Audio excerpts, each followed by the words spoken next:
tigil sana sa baha, nasisira.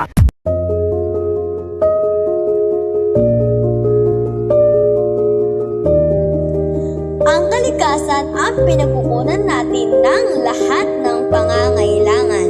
Linis na hangin, tubig, pagkain at tirahan. Ito ang nagpapanatili ng balanse sa mundo. Pero ngayon, unti-unti nang nasisira ang kalikasan dahil sa mga pabayang tao. Ramdam na natin ang climate change. Sobrang init kapag tag-araw, tapos biglang sobrang lakas ng ulan at baha kapag may bagyo. Dahil sa pagpapabaya natin sa kalikasan, hindi rin natin inaalagaan ang kalikasan. Maraming basura sa paligid, pagpuputol ng mga puno, at mga maruruming usok dahil sa mga sasakyan at pabrika. Pero hindi pa huli ang lahat. Marami pa tayong magagawa.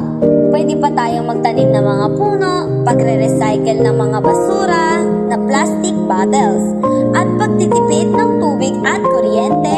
Kung tayong lahat ay magtutulong-tulong, mapoprotektahan natin ang ating Natutunan ko na dapat nating mahalin ang kalikasan at alagaan. Dahil kung masisira ito, tayo rin ang mahihirapan. Ang kalikasan ang pinaka-importante sa atin, kaya dapat natin itong pahalagahan. Once again, this is Lay!